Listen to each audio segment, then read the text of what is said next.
Cronin. Welcome back, ladies and gentlemen. It is week 10 of your fantasy football, I guess, leagues, your daily fantasy, all that stuff is coming to you now, and there's tons and tons of news to get into this week. To my left, we got John Marchbanks. How you doing today, man? Doing good. Having fun this season. Let's go. All right, and we got Paulie with all the notes and all of the information over there in front of him. How are you doing this evening? What's up, Juice, man? Let's do this. And then we got Jackson back. So we are at full power. And today, Jackson is actually having a little bit of Angry Orchard over there. Dude. I'm excited. Man, that's a good thing. All right. It's all good. It's been a long season so far. We are good to go. And I think we should just jump right into the news. Come on.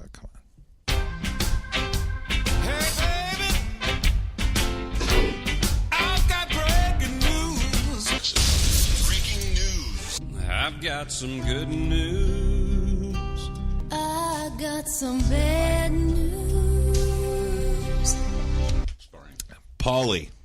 What's up, man? Tell us what you think is the most important thing that we've had happen recently. This season is just nothing short of just a soap opera with Lev Bell, but I think we lead out with Dez to the Saints. Breaking news. And as soon as I saw that Adam Schefter tweet, I immediately get on Twitter because I don't tweet all day. Paulie does, so all of you listening, you guys get great information from him. But I immediately tweeted and I said, is Dez Bryant, is he worth anything? Yeah, that was a great tweet, and you tagged a few other people. And I just wanted to see what your guys' thoughts were. And Jim chimed in on that, yeah, and had some some stuff to say about his significance there. But it's huge. I mean, I seriously did not think he was going to play this year. Is it going to affect fantasy football at all? I think it affects real football more than fantasy football. Let's see what you guys think. I agree with that. What do you think, Jax? Are you thinking Dez is going to just blow up next week? No, I really don't think. I mean, I think he'll have like 3 catches and possibly a touchdown. But I really liked Jim Jax's. I think his reply was talking about how he is a aggressive receiver, and if they put him in the slot, like he's going to be able to win some matchups there. And I think that that's true. Like I don't think he's going to be burning anybody deep or anything like that. But I think it is good for the Saints. The Saints are just solidifying their potential playoff run. And if you are like myself and think conspiracy theories are possible, it just seems like the NFL really wants the Saints to be good. Yeah. And they want themselves to be good too. I mean, this helps their playoff push big time. Go ahead. He's going to be a red zone target for them, basically. Yeah. That's it. Yeah. They're going to put him out there. When they're by the end zone, just tell them to run fades. But it just makes their offense more dynamic. I mean, it doesn't really matter how much tread Dez has left on the tires. Like, he's playing with a Hall of Fame quarterback in the best offense he's ever played in. Yeah, he can still do jump balls. That's what he's going to need to do. So. Exactly. I don't know. I mean, have you seen him do a jump ball this year, though? I mean, maybe nobody's seen him do a jump ball. Maybe he has no hops left. He's still bigger than all of the cornerbacks that are going to be covering him. Yeah. Wouldn't look for him to make a big impact this week, but he could. It depends on how they use him and how easy it can be for him to learn the slot. He hasn't played the slot.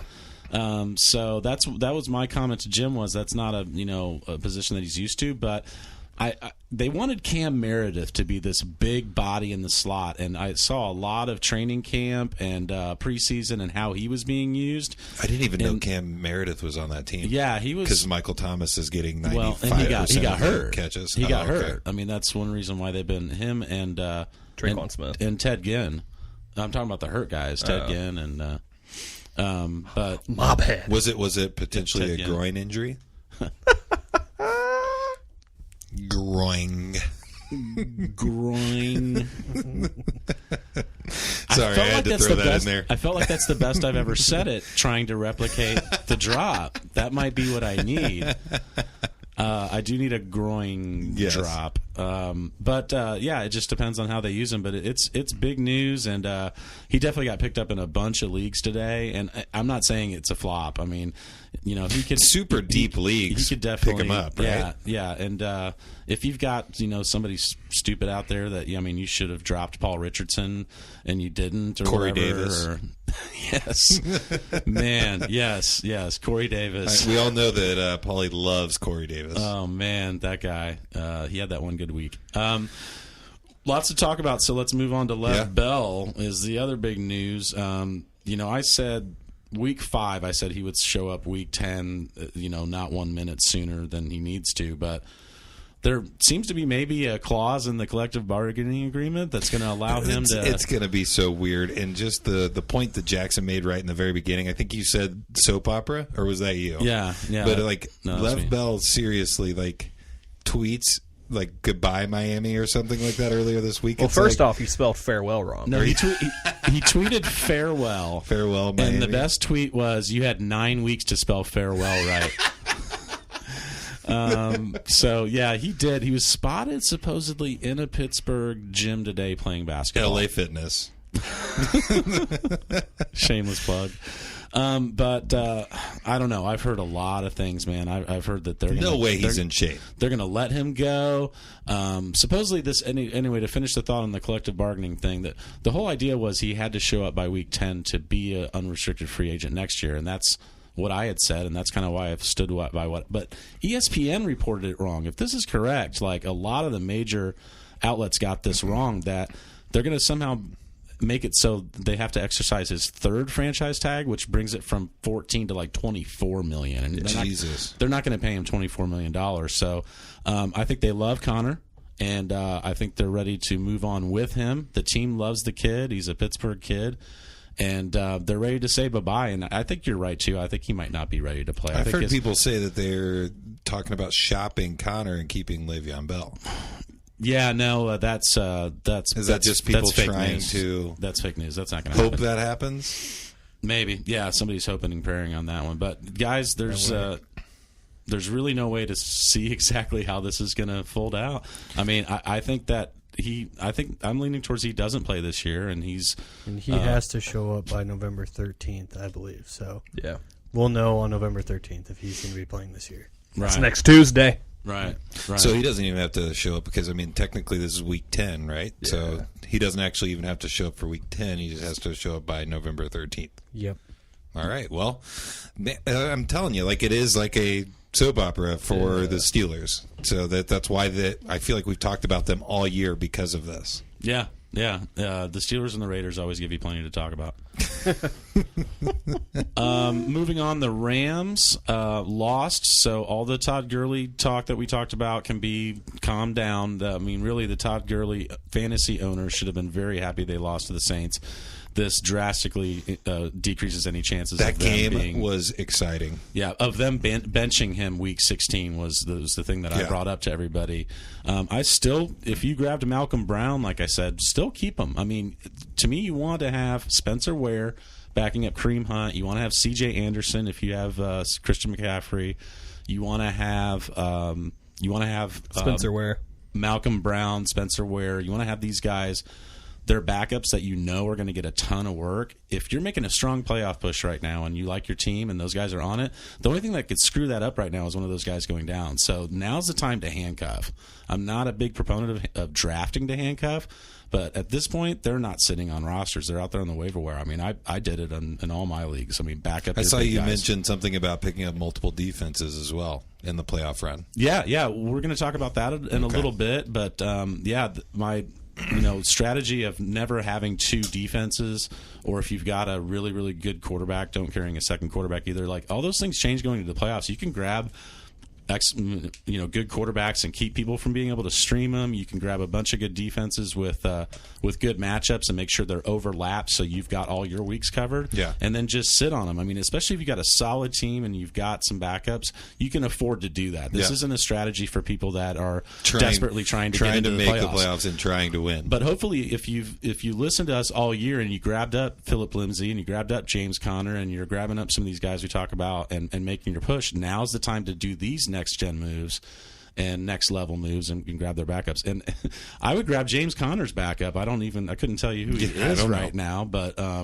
you guys are both in front of computers, so maybe it could tell you. Bell. So moving on, Sony Michel is likely to return this week, but I wouldn't really lock him in if you've got other options. Their bye week is next week. Tennessee's run defense is really, really good. They're on the road. He's nursing back an injury that he's had before. They want him for their playoff push. I'm sure they'll test it this week, and I'm sure he'll get action. But I wouldn't be plugging in Sony Michel and counting on like 20 plus touches. I think that he'll get eased in a little bit, and they'll look to unleash him after the bye week. And Josh Gordon's back, baby. Josh Gordon is back, man. It took him a couple of weeks because I called it a long time ago, but he's actually he's starting to do what I expected him to do. Yeah, well, he had a good matchup, and I think he has another good matchup this week. So if you've been waiting on Gordon, he drops. I've probably lost a couple of matchups because I keep trying to make sure that like he's in my lineup. Yeah, you because you can't bench him. No. So, but I think he's really good this week. We've mentioned him before. You'll probably remember the name Malcolm Butler from Tennessee. We keep bringing him up every week. Yeah. He's drawing Josh Gordon this week. So Yep. This is a huge week. Definitely, look to play him in DFS too. What is he? 6K. 6K over on DraftKings. So that's Josh Gordon in a tournament a situation. That But we'll get to that on later. DraftKings. Yeah, that's a little bit of a spoiler alert. Fournette is back and practicing, so the Colts will see Fournette this week. I don't see them rushing him back either, and they've got Carlos Hyde. They went and got him so they can get some insurance. They've got a healthy TJ Yeldon. They'll play all three backs. And unless they get into a situation where they're ahead a bunch and he's salting away the game, I don't think he will be. I don't think that's going to happen. I think it's going to be a pretty competitive game, and we're actually pretty tough against number one running backs. So there's some guys coming back that I wouldn't be as excited about them coming back. I mean, Dalvin Cook's on a bye this week, so I'm excited about him now, especially after the bye, because he looked great. I mean, Dalvin Cook looked fantastic. Did you see who they signed today? No. They signed Amir Abdullah. Oh, he got dropped. Yeah, they the Lions dropped Amir Abdullah and picked up Zach Zenner. And somebody tweeted that they're checking out other options from A to Z. Because they dropped Amir Abdullah and picked up Zach Zenner, A to Z. I like that. Hi-yo. So Diggs and Thielen are both hurt, and we played Thielen in DraftKings, and he had a really light week last week, and he's still got his touchdown. It's crazy, but right. He finally didn't get that 100-yard game. What did he get? 33 yards? Yeah, it was something stupid. 12 points what total. kind of injury? There was an injury going having? into the game that we're just finding out about. Yeah. That some calf injury that slowed him down. That shouldn't hurt him too bad, right? Well, it Let's quieted get a little him. bit of a deep tissue massage, and he'll be Dude, I good. had a massage today, long story short, and it was like incredible. I've They're never always- had one You've never ever in had my one? entire Oh, life. They're great. It's good stuff. It was man. fun. Like, we'll drop that. Stephen Ridley He didn't is pay the extra. backup. Stephen Ridley is the backup for James Conner. Oh, he used to play for the Pats, and he played for He wasn't a Giants. bad guy. The He's Giants. a pretty good guy. Played Yeah. for the Rams, didn't he? Yeah, and that's somebody that's going to be out there, so you can wait to do it because no one's going to. That's the best thing about handcuffs. You could do it at your leisure because no one's going to go pick up those guys. They're more valuable to you than anybody else. But Diggs and Thielen, Thielen has an injury now that we found out he went into last week with. So a lot of us DFS players would have liked to have that information, but it wasn't there. Diggs has a bruised ribs or something. Yeah. So something to watch for these guys coming out of the bye. They'll probably both be fine. They've got the bye week. It's very good timing for them. AJ Green won't need surgery, but he's going to miss multiple weeks, and it's a toe, and he's had toe issues before. So there's some things going on below the ankles right now we want to talk about. We want to talk about Sammy Watkins and the foot. Last year it was always the foot. Yeah. I felt like, like a Yiddish lady walking around my house going, with the foot all the time. Always with the feet. This, AJ Green in the toe and Sammy Watkins in the foot. Both MRIs are negative, but those are issues these guys have had before. Definitely would be looking to fill in those roles. Yeah. I mean, Tyler Boyd's stock just went way through the roof, if that was even possible, because he's already had a high. He's been on fire. He's been on the rise, but he was in a bye last week, so I'm excited. Yeah. I'm hoping he's rested up and he's going to have a good week this week. Yeah, maybe looking at some John Ross action. He's coming back healthy. To me, he's a boom or bust play. I don't see him getting a bunch of action at all, but he can get that big play or a touchdown. So that would be a DFS play if I was doing a bunch of lineups. I would put him in one of those. I think the other thing you could do, too, is you could play the Saints D. Like, Dalton has no one to throw to besides Mixon and Boyd. So you said that Gordon was off the injury report. He dislocated his finger, and there was a good shot of it on the sideline last week. Oh, that was disgusting. Yeah. So I guess he's okay because he's already off the injury report, and that's something you definitely want to see as a Josh Gordon owner. Marlon Mack left practice Monday with an ankle. He's had this issue already. There's not much information on that yet. Is it possible they're just resting it? Yeah, definitely. But I mean, I heard that he left practice because of it. I mean, it's not that he was held out. If it's a monitoring an injury situation, they just get held out of practice. They don't start and leave. So I think he's had multiple injuries. He re-injured his ankle. They've got a bye week they just came off the bye week. Just came off the bye week. See, okay, so that's what concerned me. And sorry, there's been a lot going on lately. No, you're all right. Coming off the bye week, going into Monday practice, and then he leaves practice because of the ankle. I mean, that's when I'm concerned because he should be fine coming out of the bye. Chris Carson has a hip. He really shouldn't have played last game. They ended up playing him, and he played like 10 snaps. And then enter Mike Davis. I think Mike Davis is the best running back on that team, but it's a three-way committee. For what team? I'm sorry. I for lost the you. Seahawks. Gotcha. It's a three-way committee, so I really only like it if one of them sits, then the other. Are the Seahawks kind of a team that, don't play your Seahawk guys because they run the ball a lot really now. well? No, they run the ball all the time now. You really want the guy getting the ball. Chris Carson's been getting tons of work, so if he's out, I love Mike Davis this week. But Chris Carson has this questionable with a hip. Deion Lewis, I just wanted to say because he's not on the injury report, but just news because a lot of times we're just doing notes. I think they figured out that he's the best player on the team, and they're going to feature him, and it's going to be a lot less Derrick Henry, who we've been talking about all year in a bad fashion. He's just been bad. He's just been bad. Maybe the team figured out that he's just bad, and this guy can be lethal in the passing game. Maybe somebody you could look to trade if we don't get into trades later. Gronk practiced. That's I don't know. He practiced today, so it's frustrating. Yeah, I would definitely have a backup plan, just like you've had to have the last few weeks. John's plan of putting another tight end in there and then flexing Gronk is fantastic. That's what I wanted to do last week, but Ebron was on a bye, so I had to. You couldn't do it. Had to pull out and get Dwayne Allen.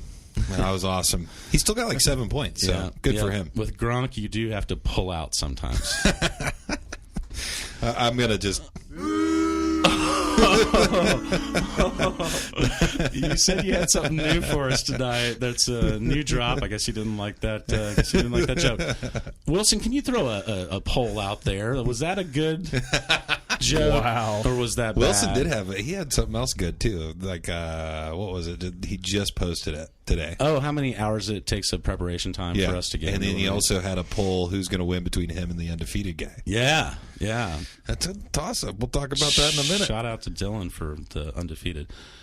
Still more injuries, guys. We got to blow through this. Jordan Reed is finally on the injury report. Neck and back. Vernon Davis. We've talked about this before. Huge rapport with Alex Smith. He had 2 of his best seasons with Alex Smith. He's also been outperforming Reed and has a smash matchup this week. So if you've been streaming tight ends, and Jordan Reed goes down, that's a smash play. Allison from the Packers is on IR. We'll get to that here in a minute. That's Geronimo. Geronimo is out. He's gone. So get him off here. He gone. So that's really about it for news and notes, guys. We're good. Hey, that was a lot of good news and notes. I think we always kind of sprinkle in other stuff, so I enjoy that. But we're going to move on to DraftKings with Jax. We're going to try to win some money.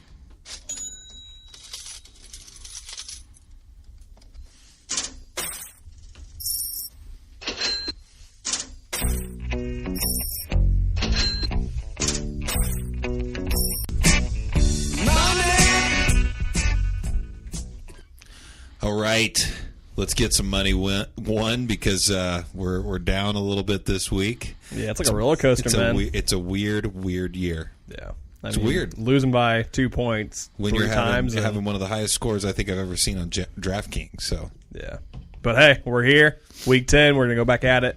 Looking this week for quarterback, we're looking at Matt Ryan. The Browns D ranks second in DVP versus the pass. Their DVP is skewed. due to early games against the Jets and the Saints where they threw for under 200 yards in both. Over the past month, the Browns are allowing 289 yards through the air per game. Currently, lockdown corner Denzel Ward is not practicing with a hip injury. If he is out, then this becomes an even bigger smash play. Since Week 5, Ryan has thrown for 1,300 yards and 9 touchdowns.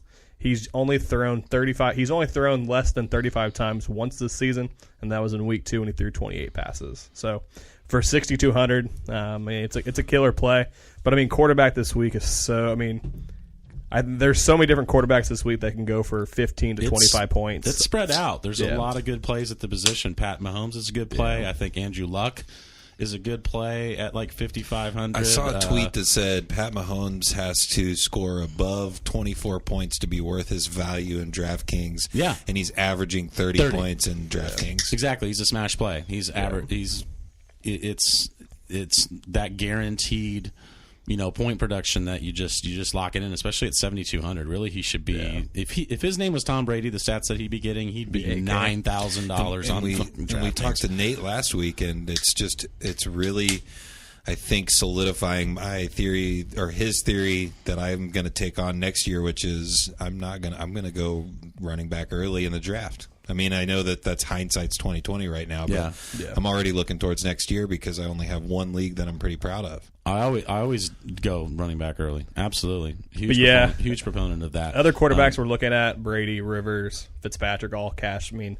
whatever one particularly you feel strong at, go for it. None of them are bad plays. And then I also wrote up Josh McCown. For 4,300. Darnold's out. My boy Darnold's out.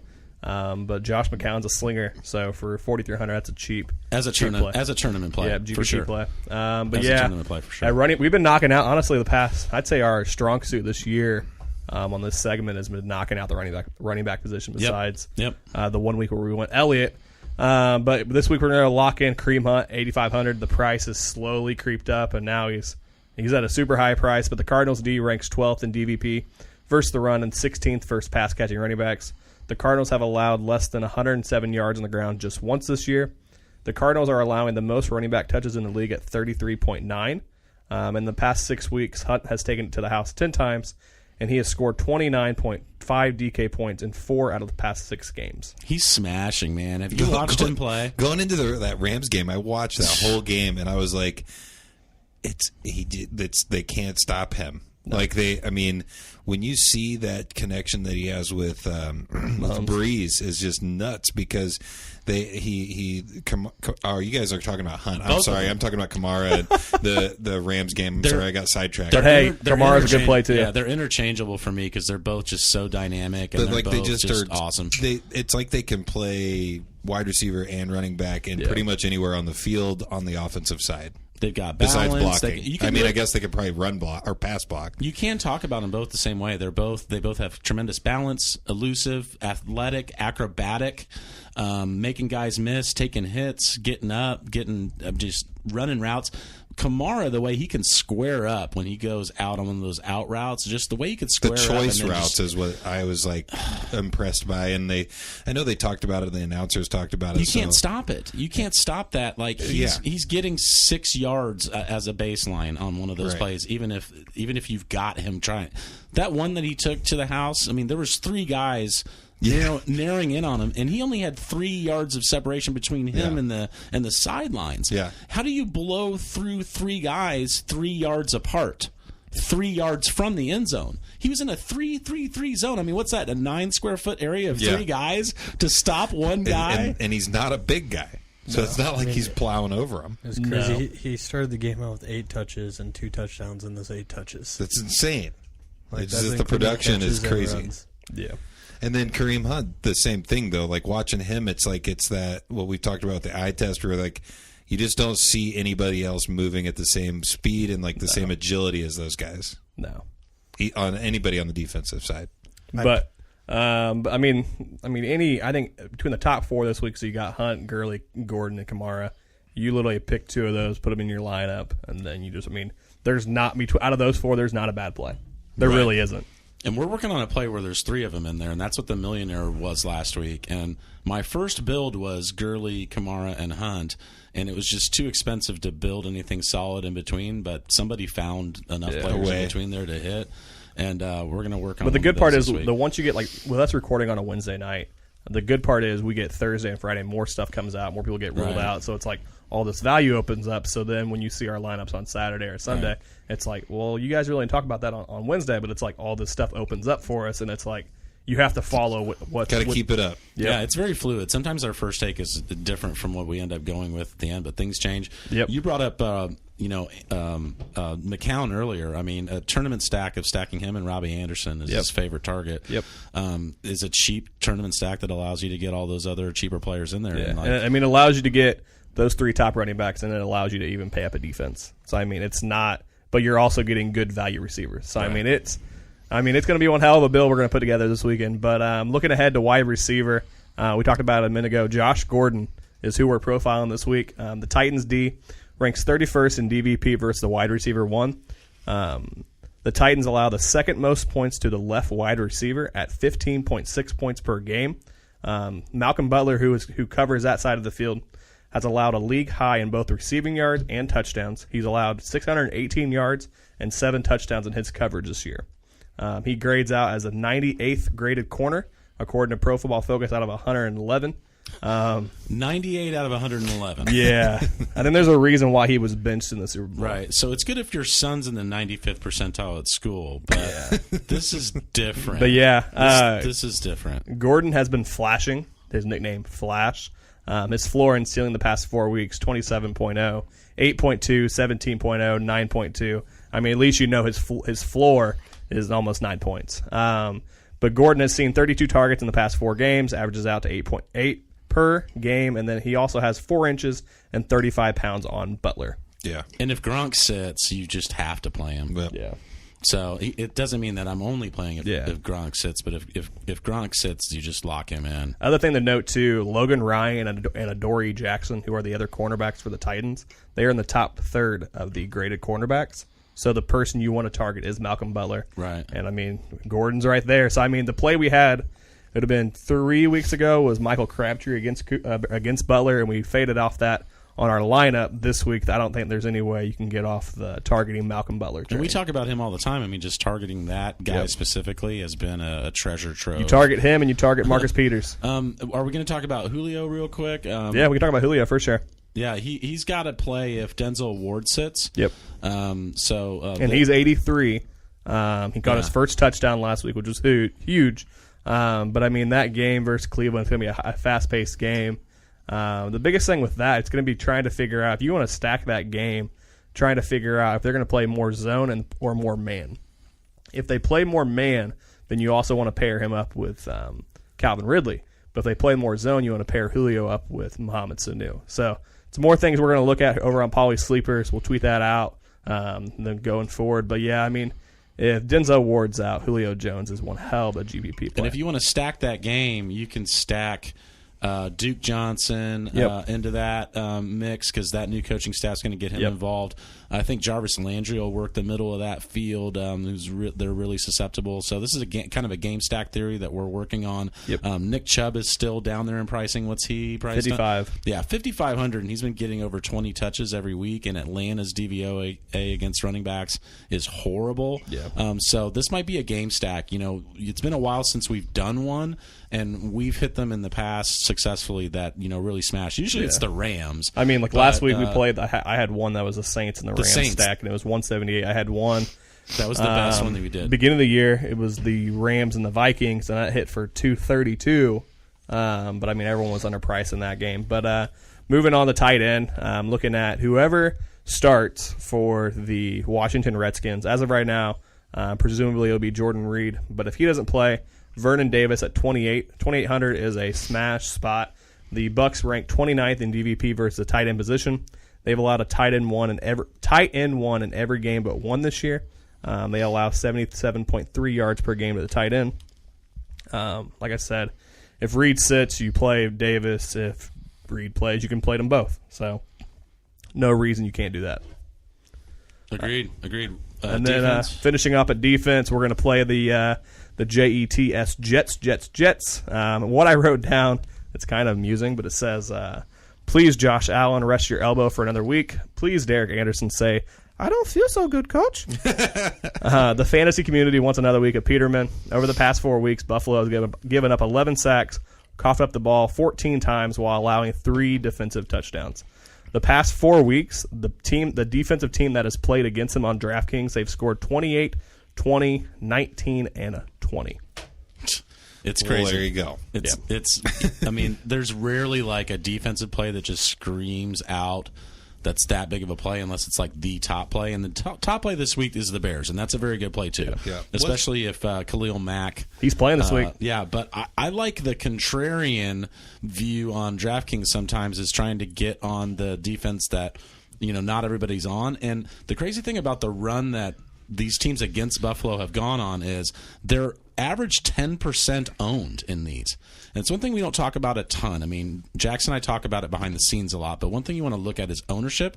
Sometimes in cash, if there's high ownership on a good play, you have to be on that play. Because if you're not on it and it hits, you're not going to cash. Right. And if you get on it in that situation and it misses, it doesn't keep you from cashing because everyone's on it. Right. Other thing too with the team who plays the Bills, like the past 3-4 weeks, they've been priced above 4,000. Like this is the first week in, however many weeks that the Jets are at 3,400 going up against the Bills. I mean, that's a discount. And right they'll there. get interceptions. I mean, the Jets will get interceptions, especially if Peterman plays. Yeah, I totally agree with that, man.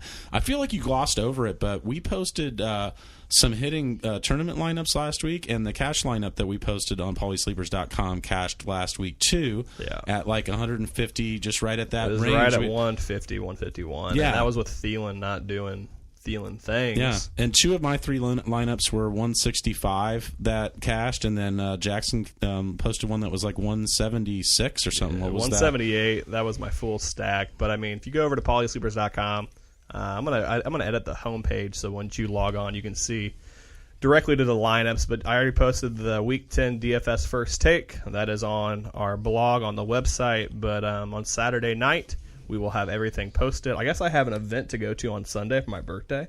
I don't know. It's my girlfriend won't tell me. I'm like, where are we going? She's like, it requires physical activity. I'm like, what the hell? I'm going to miss football. Birthday. And she was like, it doesn't really matter. I was like, yeah, it matters. Lineups matter. So, that's DFS for the week. Nice. So we're going to win some money this week, and hopefully you do too. Also, really quick, wasn't there a stat that Peterman threw 3 interceptions and his interception rate went down? Yeah. Like he still threw 3 interceptions. No. And then his rate of how many interceptions he throws per game went down, right? Yeah. It was worse. No, it was better. He got better. Yeah. He's thrown 12. Exactly. He's had 130 attempts so far in his professional career. He has 12 interceptions. Yeah. That's insane. He threw 3 picks, and that was good. That was good for his. That's a good day. That was a good day. It's a good day for Peterman. Yeah. So we're gonna pause it and call Sam Lane from at FF Stompy. That's so good. All right, we have with us Sam Lane. If you're on Twitter, I hope you are by now, with us at Paulie Sleepers. He is at FF Stompy. Welcome, Sam. Welcome to Paulie Sleepers. Hey, what's going on, gentlemen? And Juice in the Morning, by the way. Yes, this is Juice's, shameless plug. This is Juice's podcast for sure. Thank you for taking the time. I appreciate you joining us, and I know that Paulie and John kind of put something together, so I was going to let you guys start. Go ahead and explain to them what you're doing, John.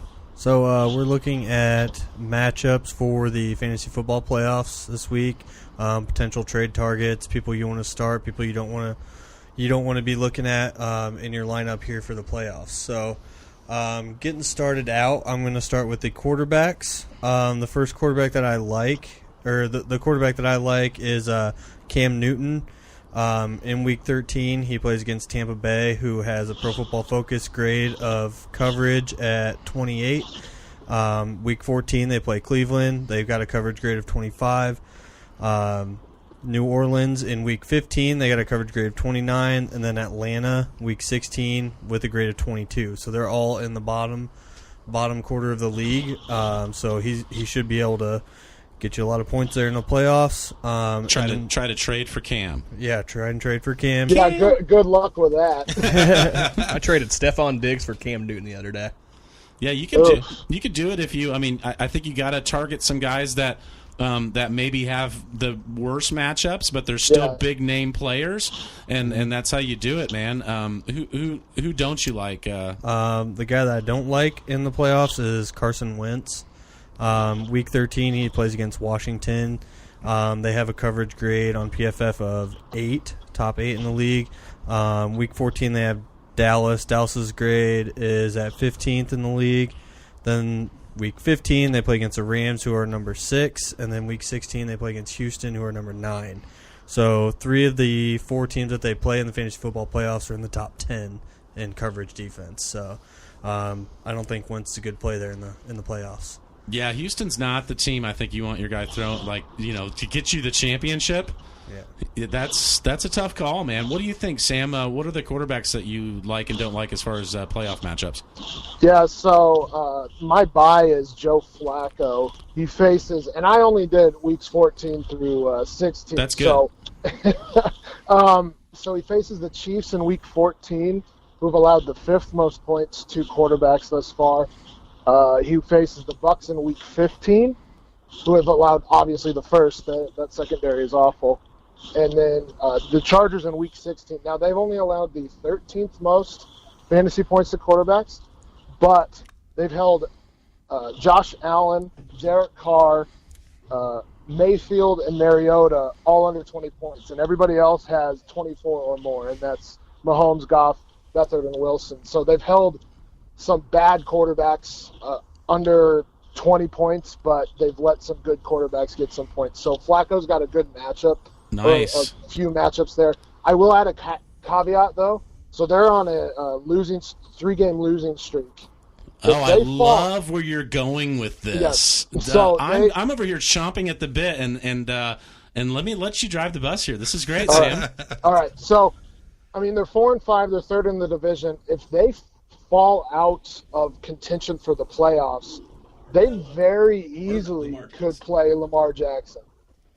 So if you have, and even if you have shallow benches, he might be a decent pickup and stash for the end of the season. And we all know his floor with his running floor, so he could be a championship winner for you if you pick him up and stash him. Sam, I think we're going to have a wonderful fantasy relationship. All right. I love that you had Lamar. I love that you had Lamar Jackson on there, because when you put down Flacco, that's the first thing I thought was, I love the Flacco play, but man, there's been a lot of turmoil there, and the Harbaugh, people for. I mean, God, I don't know that he's going to be going anywhere. He's on the hot seat. But I mean, Morningwig might get tossed under the bus before, but yeah, and there's a lot of rumblings, and Lamar Jackson can win you championships. I mean, with his rushing ability and what we've seen, Kaepernick do, what we've seen Russell Wilson do when he runs a bunch, and Cam. I love that play, man, and those matchups are huge, and you could just go get him right now. I mean, as a matter of fact, nobody's getting Flacco right now. So what I think you should do is get Lamar Jackson, and then closer to time, if it looks like it's going to be Flacco, then just switch him out. Because yeah, I can get behind that. Yeah, that's awesome, man. I love that you picked that out, and I think those are the kind of next gen, next level thinking plays that can get people championships. Who don't you like in quarterbacks? I don't like Stafford. Now, he hasn't been great this year. He's only QB 22 in points per game. But I think on name alone, you can probably sell him for more than that. He faces the Cardinals in week 14, which have given up the fewest points to quarterbacks. Week 15, he has the Bills, who have given up the 2nd fewest points, and the Vikings, who have given up the 18th fewest. The 13th fewest, I apologize. But the Vikings actually have given up the 3rd fewest fantasy points to quarterbacks over the last 5 weeks. So they've actually come around a little bit. You actually saw Stafford against the Vikings last week and how that didn't work out too good. Did. Right. That did not work out too good. Yeah, I would be selling Stafford. It might be a little bit too late just because he's been playing pretty poorly. But let's say he picks it up in the next 3 weeks, then I would be selling high on him. Yeah, that's what you got to hope is that he's got a couple good games under his belt so you can get a little bit more for value. And I think that losing Golden Tate, I mean, that's 90 to 100 catches a year. There's not anybody that's just going to magically appear and provide that kind of safety net for him. I think that Stafford will really struggle without his binky there. I mean, Golden Tate has been his binky for several seasons. Like I said, 90 catches a year, baseline. So I like that play. Right.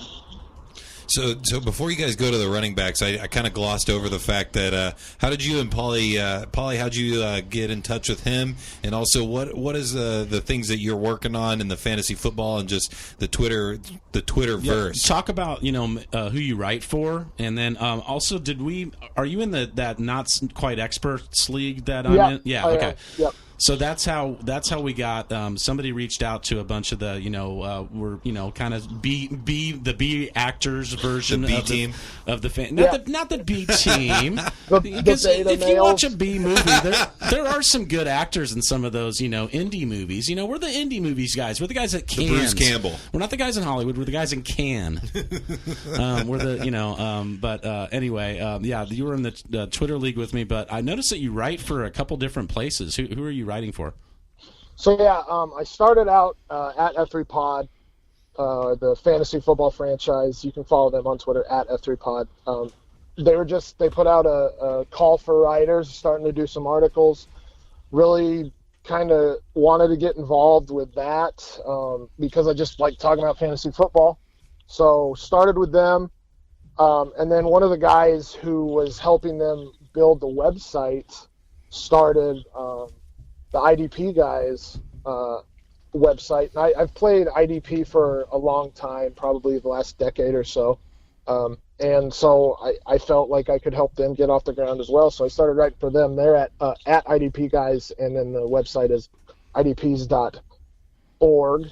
And then, from there, I felt like I kind of wanted to expand my reach a little bit, so I got in with a bigger website, the Fantasy Authority, and that's at ff_authority and thefantasyauthority.com, and I do a weekly start-sit column there. I've read that one several times. It's always very well written, and those guys are definitely not B-level guys. You got maybe I'm talking about myself over here, and you got more going on, but that's awesome, man. Do you link all those? Because I feel like I've only seen the Authority articles linked. Yeah, I think really I do more off-season dynasty stuff for the Fantasy Authority. Okay. But okay. I'm always sharing my start sits specifically, but my IDP articles as well. So yeah, I because I'm all over the place, I can't link everything. So right, gotcha. Well, how many leagues are you in? Because I ask everybody this too: how many leagues do you do, and how many leagues do you think is the right amount? This might sound sad. I've lost count. I'm in at least double digit, set the lineup leagues. Like you have to pay attention every week, and then probably another double digits worth of best ball. So you do best ball. I don't think a lot of people that listen to Paulie Sleepers do best ball. Why don't you talk about what that is? Because we've actually we haven't gotten there yet. Sure. So the idea is that you just draft a team and then forget it. Most best balls, that's really all it is you draft a team and you deal with whatever your team does at the end of the season. So usually, and it depends on the league, but you can either do a cumulative points at the end of the season, or you can do head-to-head weekly matchups. And it just takes your best lineup from that week. So yeah, you've got a big group of guys, and it's going to take the best of all of them, and that's your best team for that week. So you don't pick up guys off the waiver wire. You don't do anything. Nope. You just draft, and then every week. I don't think that most of the people that listen to, like I said, listen to us do that. And I don't think that I have probably a ton of listeners that do Dynasty either, and I'm assuming that you've got a Dynasty league or two. Oh, yes. Many, many Dynasty leagues. But the one thing that I like about best ball is that you can pick up guys that maybe you normally wouldn't, and maybe even just earlier. So guys like DeSean Jackson are best ball specials just because it doesn't matter usually week to week what they do. It's the cumulative stats at the end of the season. So DeSean Jackson's a boom bust guy, but at the end of the season, he could end up having 800-900 yards and 6 touchdowns, and he's a wide receiver 3, and it's works out well for your team. So that's really what the idea of best ball is about. Nice. I saw a stat the other day. I think he's on pace for 1,009, which would be like his best season. It's pretty amazing. Right. So yeah. So I mean, that's the point of that. And other guys are like Will Fuller. Before he went down, he was kind of a best ball special as well. Huge. Absolutely. Tyrell Williams. Yep. Exactly. So why don't we move on and you talk about the running backs that you're thinking about? Sure. So the first one is David Johnson. Now, he's actually RB13 for the season, which is I think a little bit surprising for most people out there with how we perceive him right now.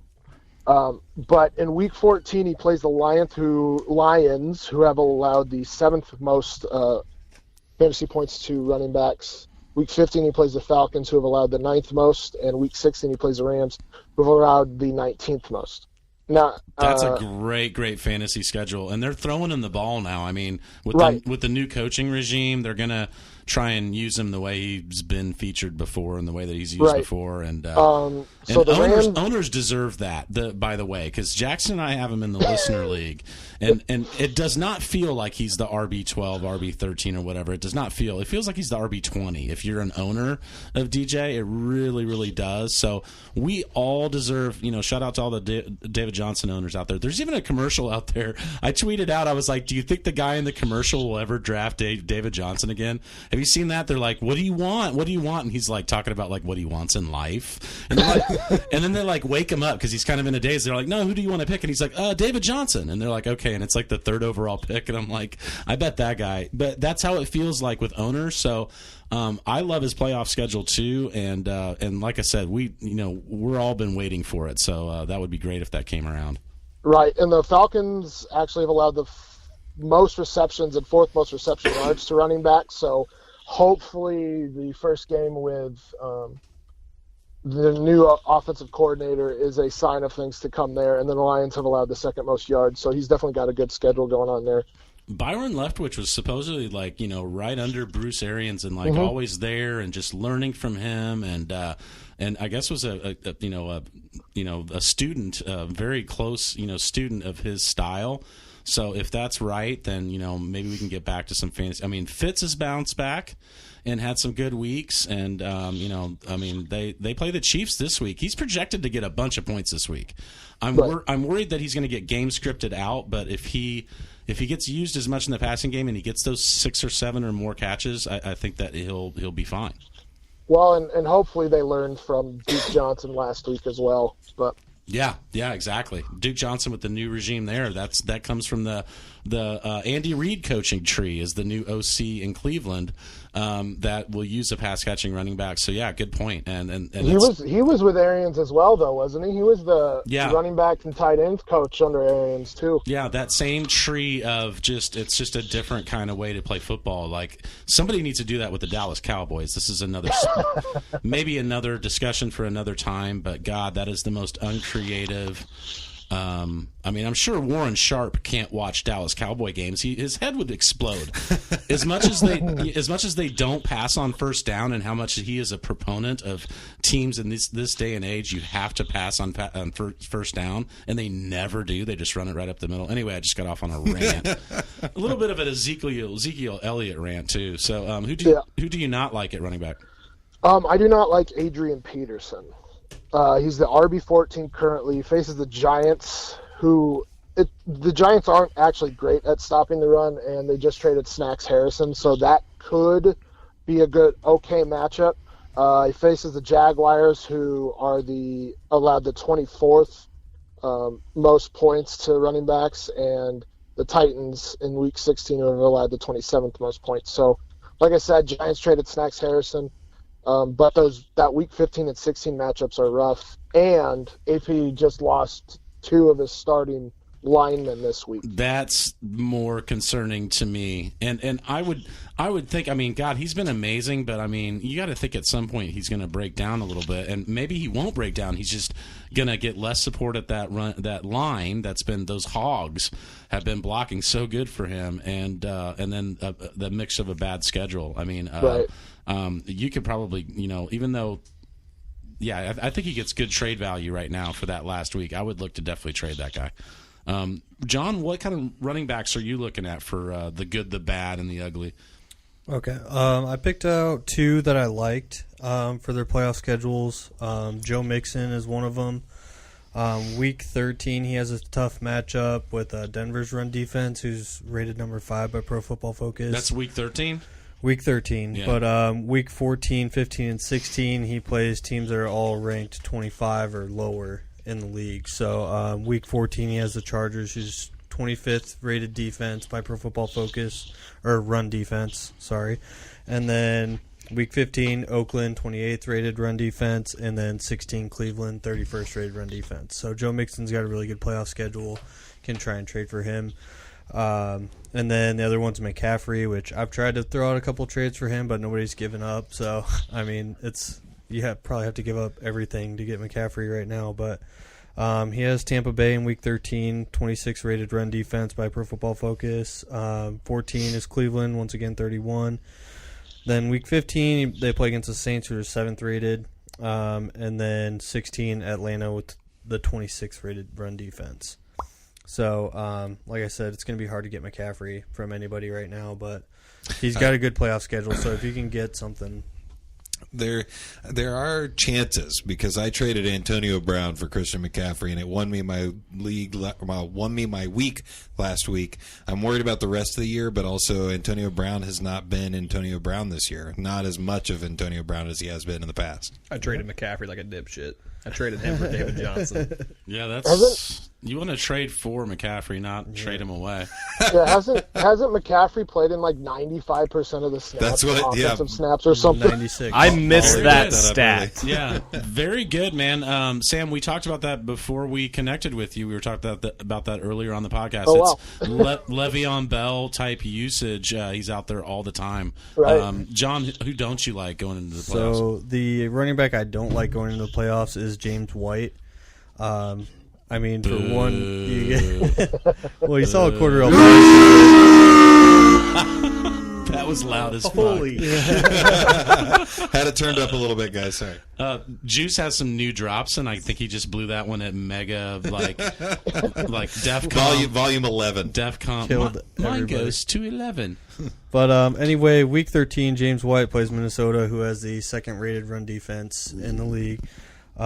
Week 14, he plays Miami. They have the 16th rated run defense, so not terrible there. But then Week 15, they come back and play Pittsburgh, who has the number 3 rated run defense. What's their DVOA against pass-catching running backs, though? Because, I mean, with Sony coming back and what he's usually used to do, no offense, but I don't think that's evaluated right.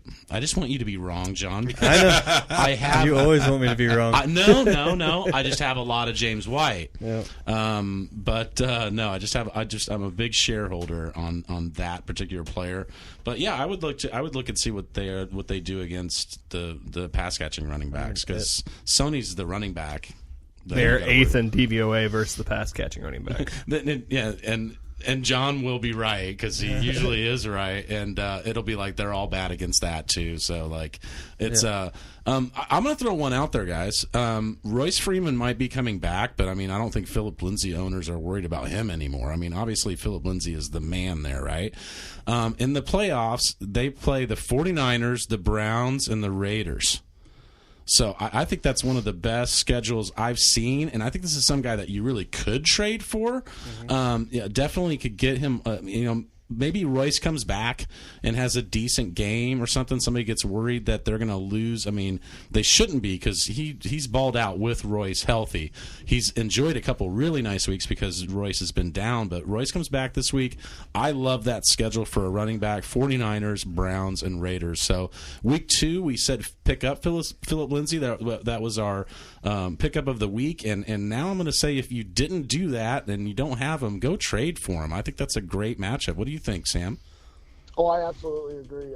And I love. So first and foremost, I'll say I'm a Broncos fan. So my So are you a big fan of Brandon McManus too? Oh, I don't blame him for last week. No. That's a fan right there. Yeah, that's a fan. I blame Vance Joseph for last week. Amen. Is he a kicker? You're not supposed to blame kickers on losses. Yeah, I mean, I would blame Marquette King if Yeah. I was Vance Joseph. that's the other kicker. And John is a Raiders fan, so I'm Yeah. sure that there's I no see. love lost there. Hey Sam, quick question for you. Do you know where the Raiders could find a pass rusher at? Did they traded an All-Pro, right? At 2 different positions, I believe. He's been an All-Pro. Name another defensive player that has been an All-Pro at 2 different defensive positions. You can't. There's only one. I don't, There's only one. There's only you. Here, I will. I'll give you something to hold on to. I do like Arden Key. I think he could be a monster, but we'll see. Are there other running backs that you like, John? No, that was. So what do you like for wide receivers, Sam? A former Raider, Amari Cooper. Nice. Yeah. He's currently only wide receiver 54, and I think you could probably buy him pretty cheap right now. He's got the Eagles week 14, who've allowed the 5th most points to wide receivers. The Colts, who've allowed the 22nd, so not a great matchup there. And then the Bucks in week 16, who've allowed the 2nd most fantasy points. Last week he had 8 targets in the first week with. I guess they did have a bye week, but it was the first week playing with the team, and I would expect him to become more integrated and get more chemistry with Dak going forward. They want to use him. They were forcing it to him in double coverage. That's a tasty schedule, by the way. Yeah. Eagles, Colts, Bucks. That's nice. That's really nice. Amari Cooper probably just got picked up by a lot of people. We picked him up in the listener league. I picked him up in another one of my leagues. So be really nice if if you picked him up. I mean, just be ready. Be ready to unleash the beast. I don't know how to trade for him right now. I mean, if somebody just picked him up, they probably don't want to trade him, but then again, if you could package some things and just, look towards those, what we're trying to do here is show people, like it's not all about the matchups, but you could definitely find some gems and guys that have, cush matchups, and that's who you want to be looking to trade for. Who don't you like in wide receivers? T.Y. Hilton. That might not be popular, but yeah, we're here in Indy right now, but we're not homers. We think with our head when we do fantasy. I am, and I don't. Yeah. Juice is a homer. I started the Colts defense. It actually worked out for me, but it's just because I got lucky. We kind of dared them to, and they did good that week. They got like 15 points. Yeah, we kind of dared them to. I don't have any wide receivers that I looked at. I just really saw that Phillip Lindsay play kind of jumped out at me. John, what about you, man? The wide receiver I like for the playoffs is Emmanuel Sanders. The first week of the playoffs, week 13, they go against Cincinnati, who has an 11th rated coverage defense. But after that, it gets a lot easier. Week 14, they play San Francisco with a 32 ranked coverage defense. Week 15 is Cleveland with the 25th rated coverage defense, which they just lost their primary defender in coverage. So that's going to go down. And then week 16, they play Oakland, and they have the 31st rated coverage defense. So Sanders got good matchups. throughout the playoffs. And he's had a couple off weeks, and they traded Demaryius Thomas, and I think owners were expecting for him to go off, and Demaryius Thomas leaves, and he had 6 or 7 or 8 points, something really low. Yeah, we were hoping for Cortland Sutton as well, but yeah, they didn't do. They didn't really do a whole lot. They didn't do shit. So you might be able to pick him up for cheap. Yeah, with those pass rushers, they had to throw to the tight ends a lot last week, so I wouldn't expect that going forward. Yeah, Heuerman got he was third in the league in targets. Right. Heuerman got 13 targets. I've never and he hasn't done anything all year, and all of a sudden he's it's Michael Thomas and then I don't know, Alvin Kamara and then Jeff Heuerman after Michael Thomas and Alvin for targets last week. Did you guys see that graphic? I did not, but that is sounds like the way the NFL season is rolling this year. So other wide receivers? So I got a wide receiver I don't like for the playoffs. That's Tyreek Hill. Interesting. Week 13, he has a good matchup against Oakland, 31st coverage defense. But after that, the next 2 teams he play are both top 5 in the coverage defenses. Baltimore, week 14, they are rated number 5. Week 15, he has the Chargers, who are rated number 3 as coverage defense. So he's got tough matchups there, week 14 and 15. It's going to be a bad time to put up duds right there in the middle. What's 16? Week 16, he has Seattle, who are ranked 12th in coverage defense. So he's really streaky, too. Yeah.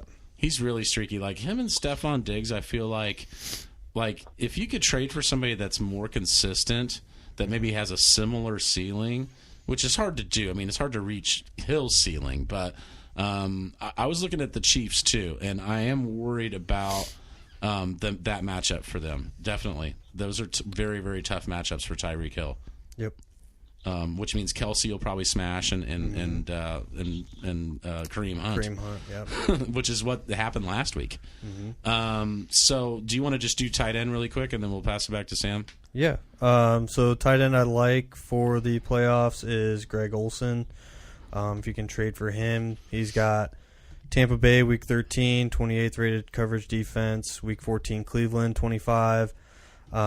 Week 15, New Orleans, 29th rated coverage defense. Week 16, Atlanta, which is a 22nd rated coverage defense. Literally, if you could pick 4 as the best matchups. Jason Moore on the Fantasy Footballers today said he's a top 5 rest of season. Yeah. Top 5 at the position rest of season. Yeah. I like it. If you can try and trade for him now, do it. I mean, he did have a good game this last week, so I don't know. You can still try and not give up a king's ransom for him. The tight end I don't like in the playoffs is Jimmy Graham. He's got 2 decent matchups for week 13 and 14 with Arizona at 17 and then Atlanta at 22. But then week 15 and 16, where you're probably going to be in your championship, he's got Chicago with the number 1 rated coverage defense and then New York Jets with the number 4 rated coverage defense. So that sounds tough. That's not who you want to play in your championship game. And I just don't like Jimmy Graham. I don't know why. You don't? Just don't. I have no reason. Just don't like him. That's how I am with Phillip Rivers. I just don't like that guy. I'm on the same page with you on that. Sam, you're a Broncos fan, so I'm sure you won't. I really don't like Phillip Rivers.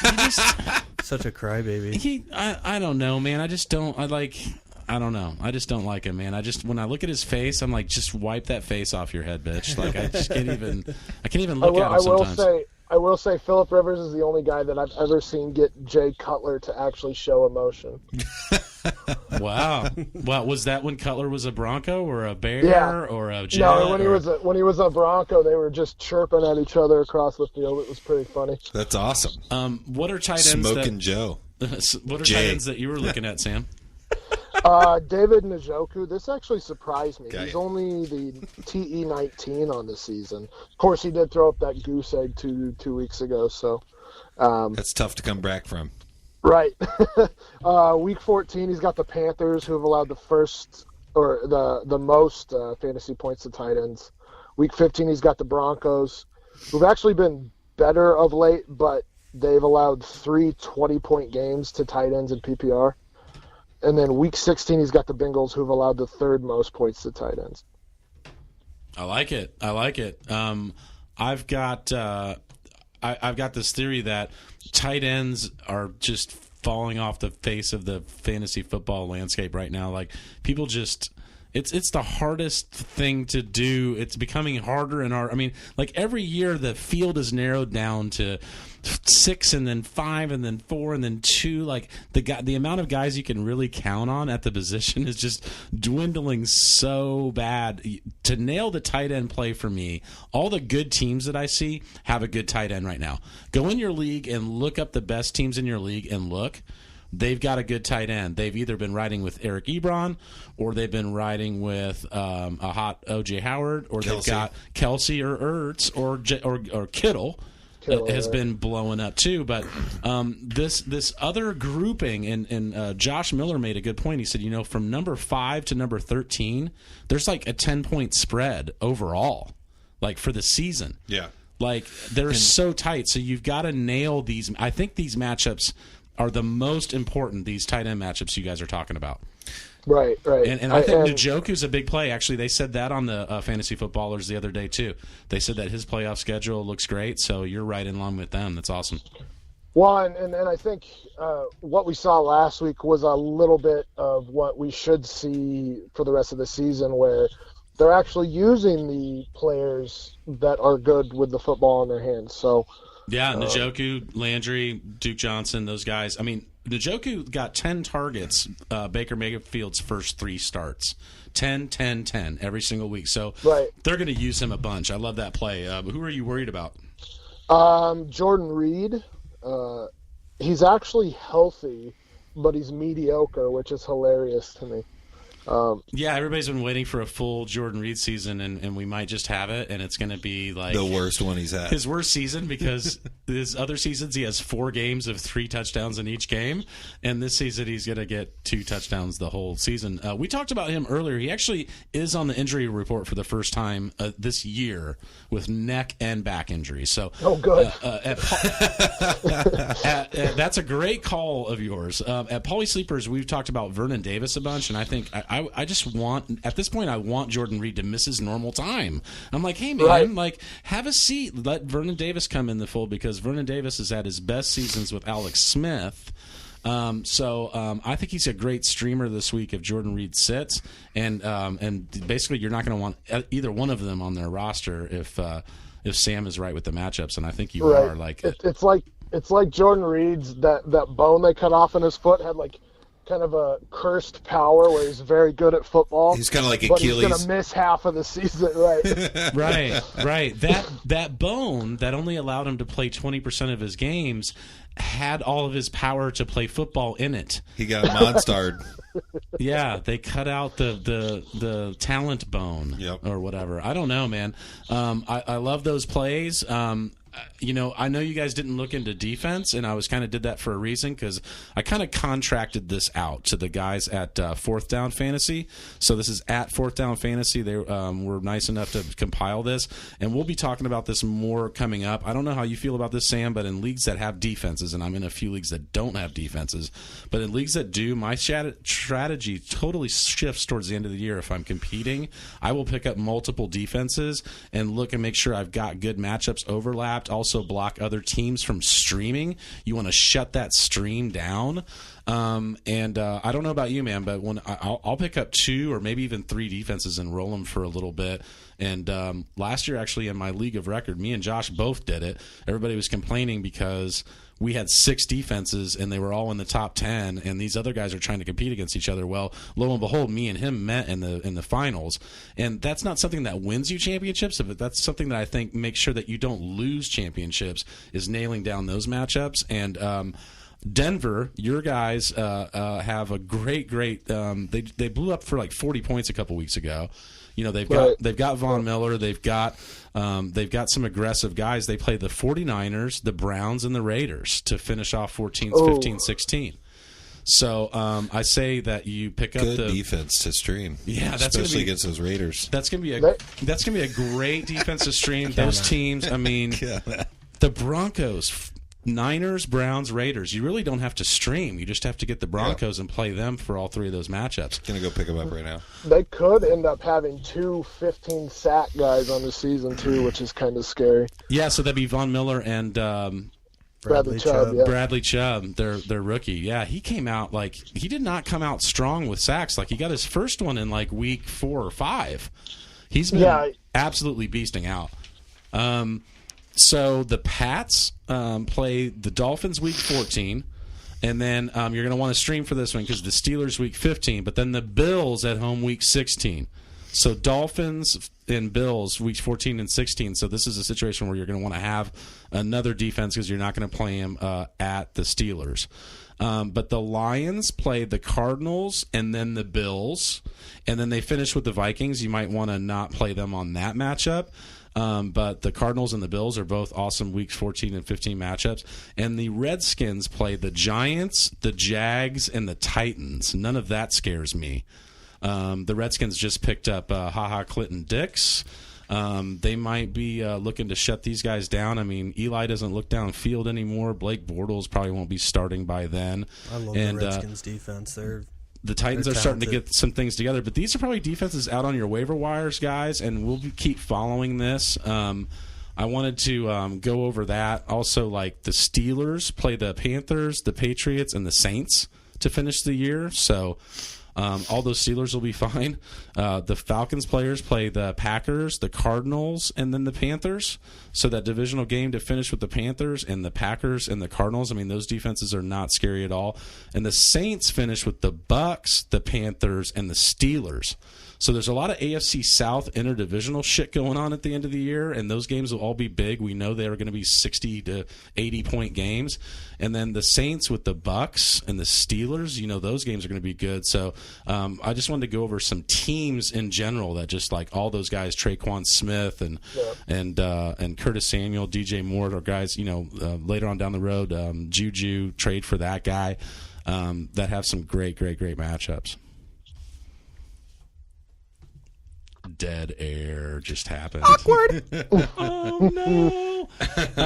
Sam, before we finish, man, I really appreciate you being on. We're in the Twitter Not Quite Apex League, and then we tweet a bunch. We try to help each other out and follow different things that each other are following in the fantasy world. I mean, I think we're in a great community, because I see that probably out of our followers, I mean, there's probably a good 30% of them that have overlapped, and we need to make sure that we get the other 70% to go over on each other's sides. And I don't write for anybody, but I've got pauliesleepers.com, my own website, and then this is Juice in the Morning, Paulie Sleepers. We love that you've been on the show. One more time, you write for the Fantasy Authority and the IDP guys, right?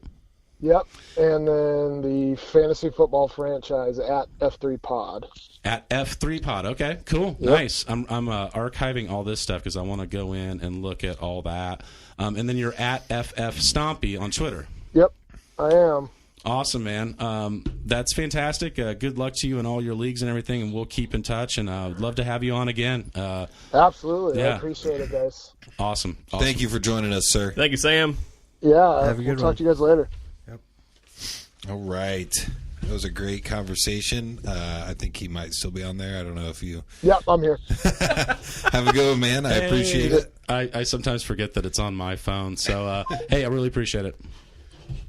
All right. So we are moving along into... That was a great interview, by the way, too.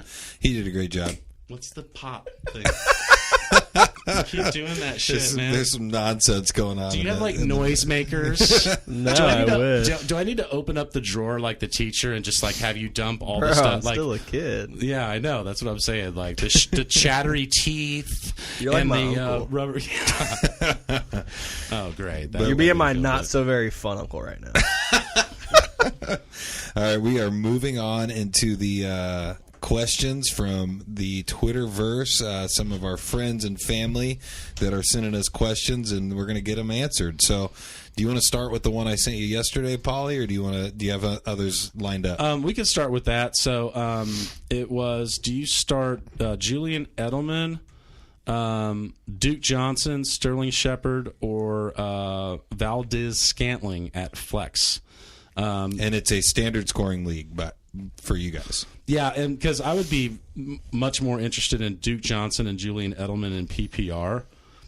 But I say that I like Valdes-Scantling right here. I think he's going to emerge. Who does he even play for? I'm sorry. The Packers. The Packers. Like I've never even watched a game where that guy's played. He had a big game against the Patriots. Okay. Yeah, he's good. Good for him. Star in the making. And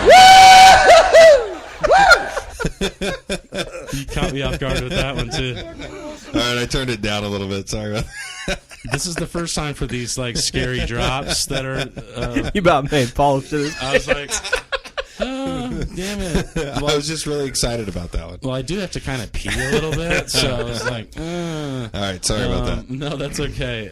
I like Valdes-Scantling, man. I mean, I think that Julian Edelman, you can always play him. I mean, really, the answer, my heart wants to say Valdes-Scantling. Oh, I thought you were thinking Duke Johnson. Not in a standard setting, no.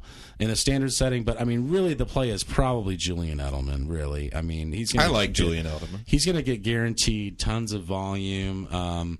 It's just, I guess if he needs a really safe play, I would say Edelman. But if he feels like he's, up against a really tough opponent and needs a big play, I think that Valdes-Scantling has a higher ceiling. I mean, none of those options are bad. Like that's a really good part, though. That's true. Like he's got a very, very solid team. I've seen his entire team. He's got a very solid team. This is at flex, so if he's got all these options at flex, I'm sure his team is really studly. So if his team is that good, then he probably wants a safe play, which is Edelman. Okay. The only one I don't like is Sterling Shepard. Yeah, I wouldn't play Sterling Shepard, and I wouldn't play Duke Johnson in a PPR. So to me, it comes down to Edelman or Valdes-Scantling. Yep. And I would play Scantling if I think I needed a big home run play. So in a 12-man redraft, so this means not a keeper league or dynasty or anything, who won this trade? It's OBJ and Zeke, Mike Williams, and Philip Lindsay for Todd Gurley and Tevin Coleman. Odell Beckham, Ezekiel Elliott, Mike Williams, and Philip Lindsay for Todd Gurley and Tevin Coleman. I mean, Todd Gurley is a league winner, but I'm thinking the guy that got the 4. Quantity over quality. Yeah, and they're all good. It's not like there are 3 starters on that one side, and another guy's getting 2 starters. I would say. Yeah. I still like just playing Todd Gurley. I really do. I mean, unless you need, you're right, it's a 4 for 2. So if you need to fill spots and need a... Tevin Coleman could end up this is a redraft league. Never mind. Yeah, but I mean, Gurley is with Coleman. That's the one thing that I was thinking next year, it could change. Coleman has a very good playoff schedule too. I don't like the 4 for 2 trade sometimes. For me, it makes it. There's a lot. Like Mike Williams is probably not making his way on my lineup. Zeke has been not really Zeke, and that team sucks. Odell has been really coming into his own. So I don't know. I just think Todd Gurley is such a no-brainer. I wouldn't be looking to trade him. And this is on a poll, by the way, because he did start a poll, and it looks like the package deal of Odell Beckham and Zeke and Mike Williams and Lindsay are winning. But I'm in the minority here. I say that unless you just don't have a roster to fill and you need to turn a good player into a bunch of players to fill a starting lineup, then... Well, you got to imagine the guy that's getting rid of Gurley and Coleman is probably trying to desperately get into the mix. Yeah. I think Gurley's probably... Think about it. Gurley's probably gotten him a few wins by himself. He can plug into his lineup right there. So 3 people, Philip Lindsay... OBJ, and who was the other running back? Ezekiel Elliott. So he's plugging those 3 in, probably going to get at least 35 points out of those 3 every week. And you don't have to worry about Todd Gurley getting injured, and he's providing all 30 of those points for you. Yeah, I guess it's a safer play maybe. These 2 for 4 trades are always tough for me, but I think that Gurley and Coleman can get you 50, and you could start all those other 4 guys, and those guys get you 40. And then you're losing at football. Right. I don't know. I mean, I would build a waiver wire and do something to build a team around him instead of try to get value for him. That's just kind of how I think. We got to move on. I'd like to hear follow up on that. If they tweeted us, I'd like to maybe tweet it back. And they totally did. It's got to be evaluated too. I mean, trades you don't know. Yeah. This is our guy out in Liverpool. This is at LFC life across on Twitter. the pond. He's across the I don't know how pond. to even say that. Love this dude. Which 3 to play this week? He's 7-2. He's got a tough team. Damn. Really, really good team. After you took over? No, he actually seeks a lot of different advice. We were DMing a lot, Okay. so I felt like I just like personal touch, and it was just me. But now I realize that he's also getting at FF Stompy, Sam Lane, Fourth Down Fantasy, Doug Fall FFL, We Know Fantasy, My Fantasy League. A lot of the other guys that I'm always in with, they're all in it. I just didn't realize that he was DMing me, and I don't know, maybe he was, and now he's reaching out to all these other people too. All of your guys, Or maybe picking he was all your just like- brains to figure it out. Maybe he's like, this Paulie guy's pretty cool, but I think I want to seek advice from. I think I want to get a second opinion. I don't know. 3 guys to play: Tyler Lockett, Golden Tate, Brandon Cooks, Kerryon Johnson, Duke Johnson, Valdez Scantling. He's in a standard league, so again, we're throwing out Duke Johnson. I think we throw out Kerryon Johnson too. The way that he's been used, and they played Chicago. So that's not a great matchup. Hey, Chicago, what do you say? To me, it comes down to the 3 wide receivers. Lockett, who's scored in 6 of 8 weeks, but he's not high volume. Golden Tate going to his new team, the Eagles. Brandon Cooks or Valdez Scantling.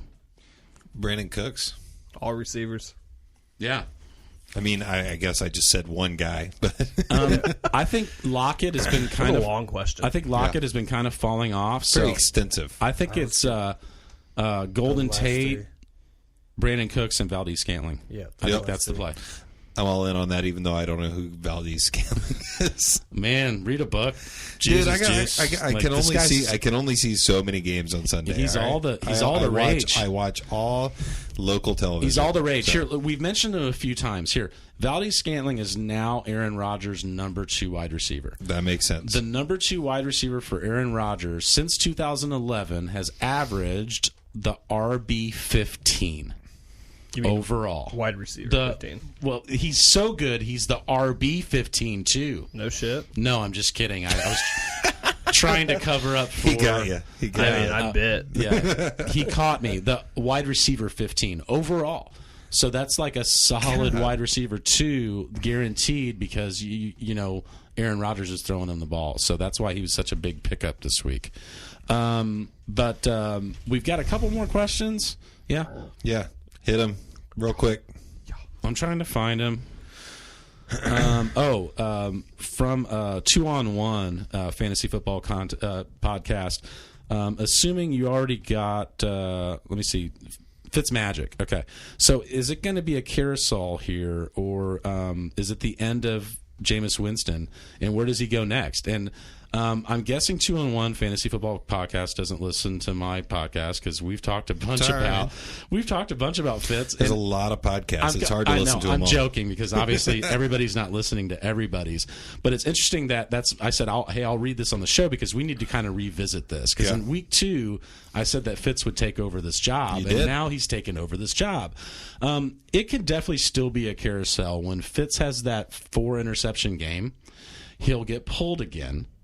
And then Winston will suck after he goes off for 4. It's just going to be like 4. So you think the carousel is going to be that's going to happen? I think it could. I think for the most part, the rest of the season, it's going to be Fitz. And I think that you don't got any faith in your guy? Jameis is going to go. I think he's going to be gone. I think he'll go to Miami. He also asked, the second part of the question is where will he go? So I think he'll go to Miami or someplace like that. Maybe the Jets. Who knows? Not the Jets because they have Darnold, but I don't know what's going on there. I just pulled up Valdez Scantling's stats for him. Showing Juice who Valdez Scantling is. But yeah, he's become a player this year. Yeah, and he's had a couple really, really big games lately. But thanks to 2-on-1 Fantasy Podcast, I like Fitz. Definitely. I definitely like Fitz. So you think that Jameis Winston's going to get traded? Yeah, I think he's done. I think they've realized that like all the talent they have there, they've got to do something different. I don't think he brings. I mean, if Ryan Fitzpatrick can bring that much more out of these players, I mean, we've already gone over like the stats. I mean, like all of his stats are better. His yards per throw are better. His touchdowns better. His touchdown to interception ratio is better. His yards per throw is better. He scores more. He's not like the best. That's just a lot of things that he's better at. Like everything. And it's not that Fitz is just this amazing quarterback. He's a journeyman that can definitely, if he gets in the right situation with 5 like explosive weapons like that team has, he can make the most of it. It just shows you that like Winston's not that guy. I think there's a lot of guys in this league that if you give them that offense, they would go off with it. And to me, they're just squandering their opportunity with Winston. That's why I said week 2, he's gone. I think he'll be gone. I really do. I think that's a smart thing to do. I mean, unless there's somebody in the office that's really in love with him and says, hey, I want to give him another chance, and his last name is the GM that used a first-round pick on him. Yeah, because he's going to lose his job as soon as they have to trade him. Probably a regime change there is needed too. Yeah. But yeah, I think he's gone. But that's it for questions, and we will. We're going to talk about the listener league, right? Yeah, I got that real quick. It'll be very, very quick, guys. Don't worry. Let me get there. Time to pee. Oh yeah, you got enough time to pee.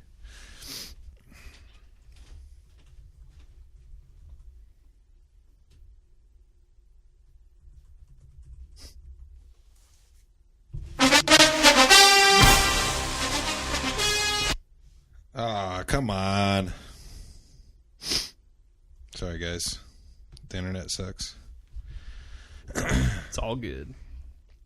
But yeah, so I got to figure out, let me pull this up real quick. But we've got a pretty tight race going on in the Listener League right now. I actually had a pretty good week, and other people, Paulie Sleeper's not doing too hot.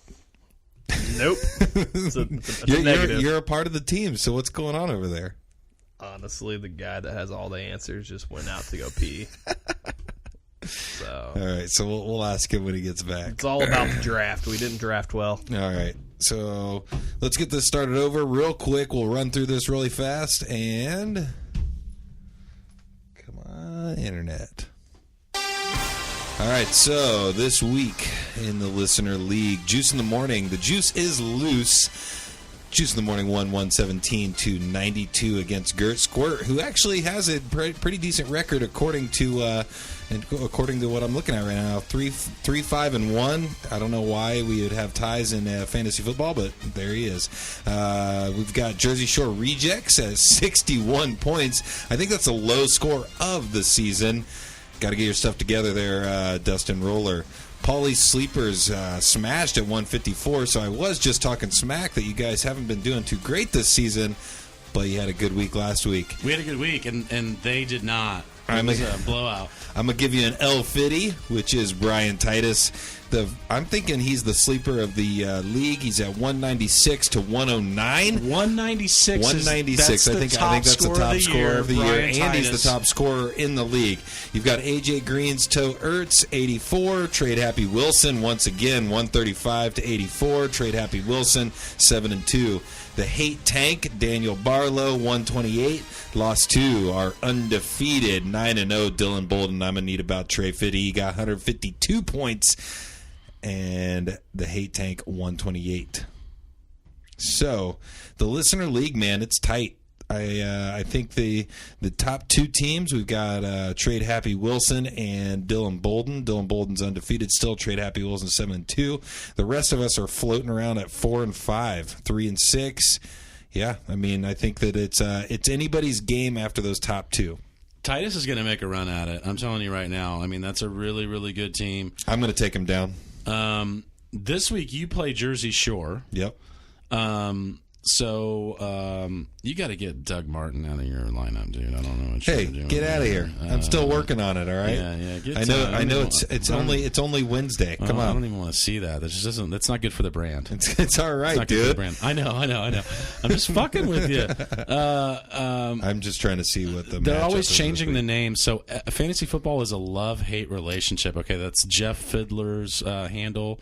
He's 4-5. There's been some big trades. Josh basically traded his whole team in this league and Jeff's league this week. Like I don't even I don't even know who you are anymore, Josh. I can't even recognize your team. You've drafted. I think he ended up getting Patrick Mahomes from Jeff, and then he flipped Patrick Mahomes right away. So he's got Zach Ertz and Stephon Diggs on his team now. Ryan Fitzpatrick, he traded for Marlon Mack from Jeff. He traded for Odell Beckham last week or a couple weeks ago. He's traded for all these dudes. Stephon Diggs, he just traded for You've got Corey Davis on your team, Josh. I really don't know who you are anymore. Anyway, I think Brian Titus is going to make a run on it. I mean, basically, the teams up here at the top are the ones that you got to watch out for, and Brian and Josh are right there. I mean, Dylan is 9-0. And this team, Drew Brees, Christian McCaffrey, James Conner, Tyler Boyd, we were just talking about him. He's going to smash for the next few weeks. He's already been smashing, but there's no A.J. Green. He's got Zeke in the flex. That's a fuck you move for fantasy football right there, man. When your dude's rolling with Ezekiel Elliott in the flex, that just tells you something about the strength of a team right there. Yeah, I've really never seen anything like that, to have that guy that strong in your flex position. We have 5 teams at 4-5 right now. Yeah. So it's been really tight. Thanks guys for being in the league and making it so fun. And Wilson's always coming up with some cool shit on Twitter. And what's going to happen? Dylan Bolden, undefeated, hits the playoffs. Loses first round. That's what they all say. I'm calling it right now. That's what's going to happen. He's going to be the Patriots. Oh, the Russian roulette guys have already called that. But I'm like, have you looked at his squad? And just with James Conner and this Bell situation, if he doesn't go back there, I mean, doesn't he have Bell too? Like, he's got his shit covered. Like, not only does he look badass and he's got James Conner and Christian McCaffrey. He does have a fucking solid team. He does Drew have Brees, Christian McCaffrey, James Conner, Mike Evans, Tyler Boyd, David Njoku, Ezekiel Elliott, Chargers D, Emmanuel Sanders, Chris Thompson, Trey Burton, Matt Breida, Mitch Trubisky, Cortland Sutton, and Le'Veon Bell on IR. He's got a solid team, dude. Like, Dylan has been smashing this whole league all year. I don't know. I agree. I don't see anybody really beating that. Yeah, it's going to be tough to do. Anyway, we're going to move on and finish up with the drops and ads, right? Oh, yeah.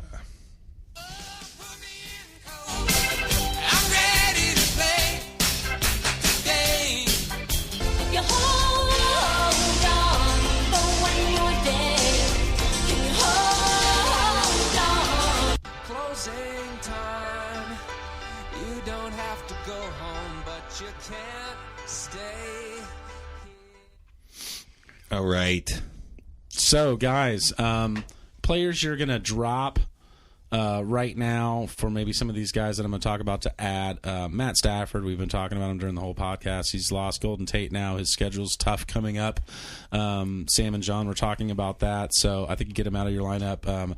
Whoever picked up Derek Carr to stream him last week, just go ahead and drop him. He had one good week against the Colts. Doug Martin, just drop your Raiders, is basically, what's, and the Raider fan is nodding. Wow. That's when you drop, that's when everything it does sinks look like in. they're kind of like intentionally trying to. Last week they gave up on football. And I know you watched that game. That last week they gave up on football, so just drop all your Raiders. Taylor Gabriel is not healthy, and I've seen him on a lot of rosters. There's just so many other guys out there right now that can contribute for you right now. Quick funny story. He was the hot thing, but he's not anymore. About the Raiders. So my wife had her defense on a bye, so I was like, man, I'm going to help her out because, I'm not doing well in my family league. So I'm like, I'm going to help her out. And I was like, man, I was getting ready to watch that Thursday night game, and I was like, the 49ers are starting a guy I've never heard of. Nobody's ever heard of. Oh. I was like, Jen. So you helped her out. I was like, Jen, grab that Raiders defense and start it against this no-name guy. They've been ranked in the bottom, 3 I defenses know, in the but I league. was thinking that there is a possibility, all right? You really don't follow Twitter too much. But there's a possibility that they could be good against them. I tweeted on Michael. They were playing the 49ers? No, they have the worst pass rush in the league. We've talked about it before. Oh, yeah, that does matter. That's how you get fantasy points. The quarterback can stand back there. It's like he's playing 7-on-7 football. I was trying to be sneaky, all right, and help her, and it didn't work out well. Michael Fabiano from NFL Network said that they're, I would stream them. I'm picking up and playing them right now. And I got on there right away and said, this is not going to age well. And there was a lot of people that brought it up later, and they were like, why is he getting paid to do this? Like, he lost me the league. I think a lot of people did do that, so I was just giving you kind of shit because it was like... Yeah, it was a bad move. One of the worst plays of the week. I was very excited about it. Well, in one of my leagues, I was desperate, and I did pick up and play Derek Carr, and it was the day before I traded for Tom Brady, so now I wouldn't have done that, but that was a bad play too, so we all do. My apologies, I interrupted. Keep going. No, I like it. I like that you were trying to help your wife. Yeah. Because she gives... I thought it was a sneaky play, and then people were like, it was going to go well, and then people were going to be like, how did she know to do that? And then it just was really bad, so I was like... blew up in your face. Cool, no, then I didn't have to say anything. Hopefully they don't listen to the podcast and know that it was me who made that decision. Right, now it's all out there. Nelson Aguilar is droppable, and Chris Hogan, so there's something going on Twitter that's just dying and killing me right now. They're calling Chris Hogan's season the Chris Hogan workout program, because that's all that's really happening is he's getting out there and exercising.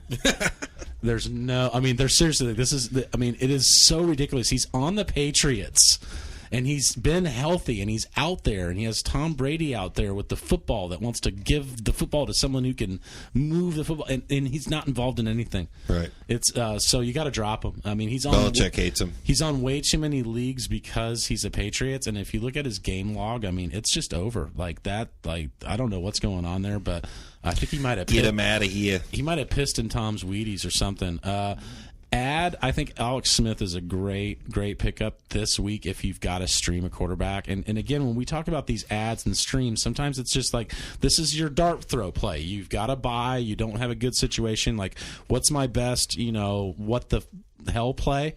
And the Redskins have a great matchup this week. It's the Bucs. My family team, I have 6 people on a bye. It's the Bucs. Do you have a quarterback on the bye? I think it's 6. Did you not pay attention when you were drafting? No. Oh my god! I was thinking I was just going to take a loss at that week. Yeah, I don't ever pay attention to that. And if I've got a bunch, I just think, okay, well, that's the loss. I mean, at that point, it's a lot of Vikings players. There you go. Which hasn't been good for me either. Alex Smith is a great add and play this week against the Bucs. They've just been getting shredded.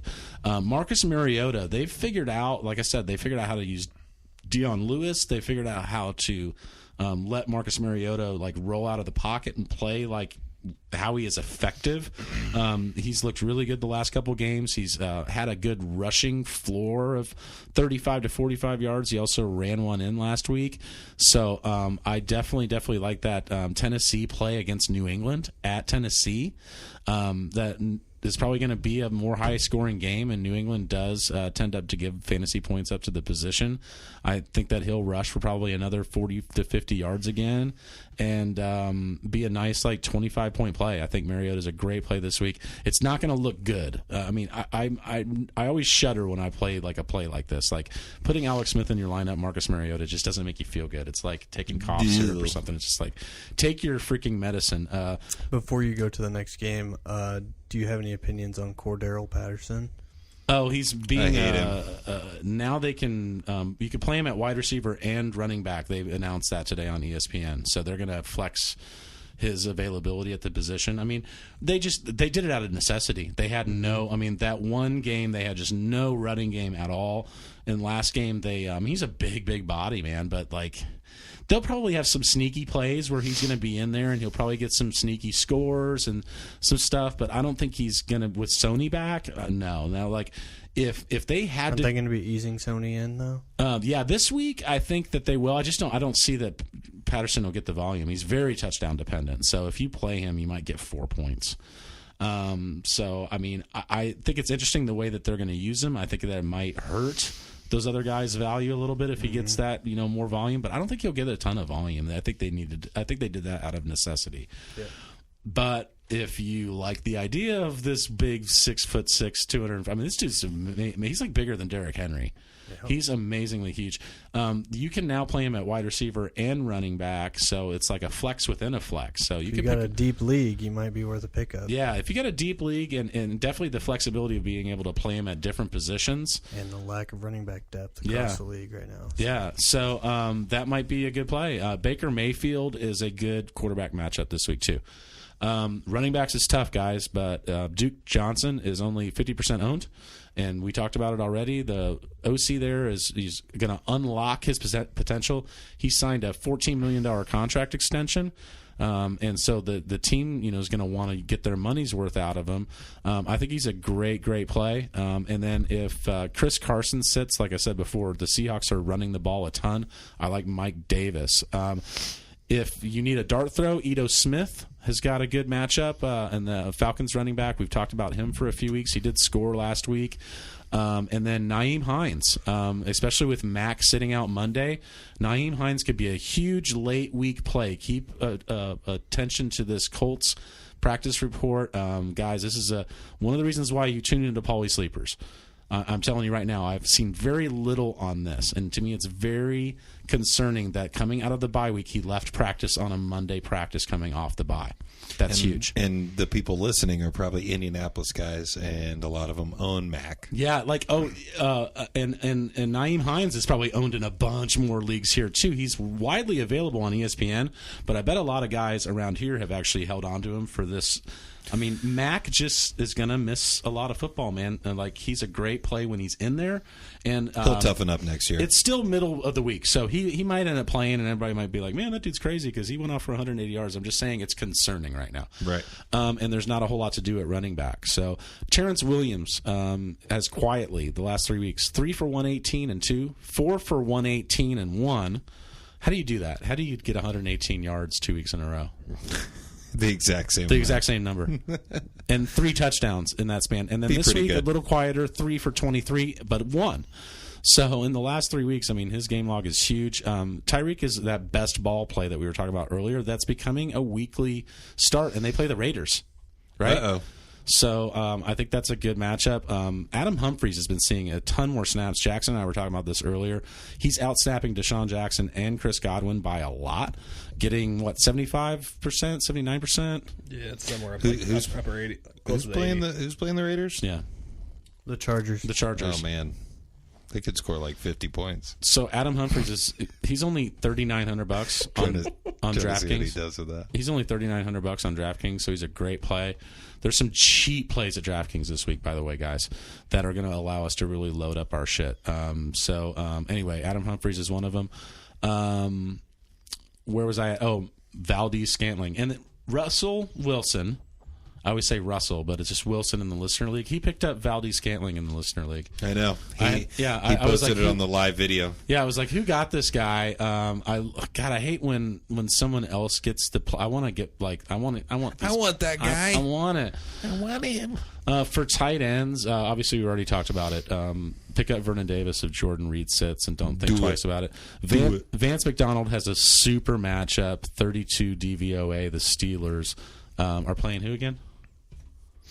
Steelers play Carolina. Carolina is 32 DVOA against the tight end, so they're the worst team against the position. So Vance McDonald, he also puts guys on IR with one hand. And then dynasty pickup. I like that tight end over there for the Jets, Chris Herndon. I think that in dynasty leagues, I think you should pick up Chris Herndon. I think Sam Darnold's going to need that tight end position for a long time to come. I think he might be a favorite target of him for a long time to come. Now, Darnold's not playing this week, so this week it's Luke McCown and Robbie Anderson for a cheap DraftKings stack. One stash I'd like to talk about, I lied. I said I wouldn't do stashes. But since the Ted Ginn injury, Traquan Smith has been about a 70 to 75% snap share on that Saints team, and everybody's talking about Dez coming in, but Traquan has amazing talent and ability, and if the defenses are trying to scheme against Dez and Michael Thomas, Traquan Smith can have some sneaky big games, and he was number 3 on my big board.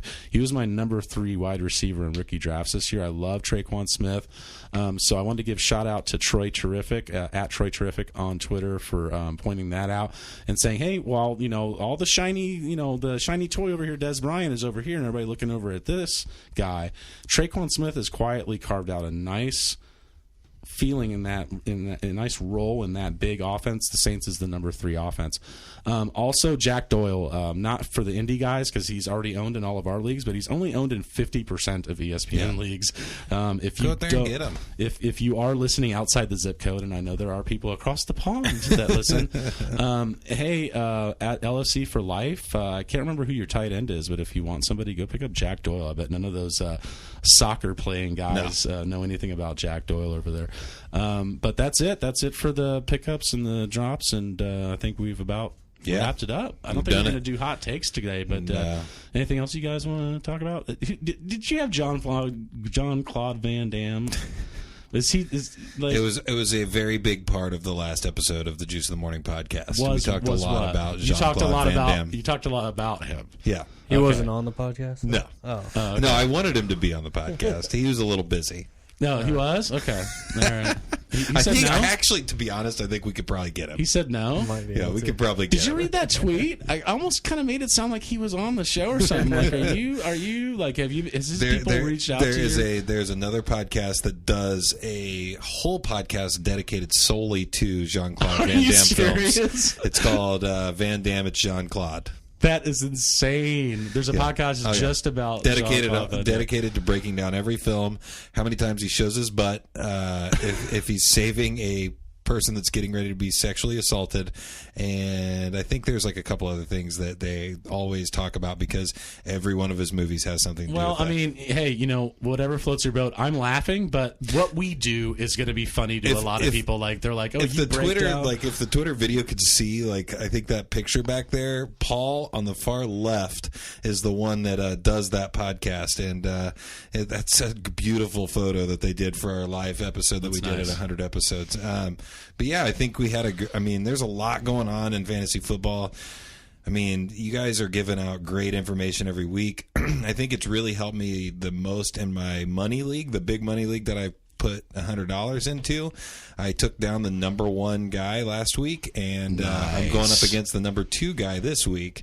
And then I think in the following week or the week after that, I'm taking on number 3. So, like, I've got a rough road ahead of me. These are all the jerk-offs that veto trades, yeah, the vetoed trades that would have made my team worse. Okay. But I just wanted to make sure. I'm taking a strong stance on this. I don't know these guys, and I'm sorry, guys. I was real pissed, but they made my team better. That's a bullshit move. Hitting the veto button is a bullshit move, man. You should be ashamed of yourselves. Good for them for making my team better.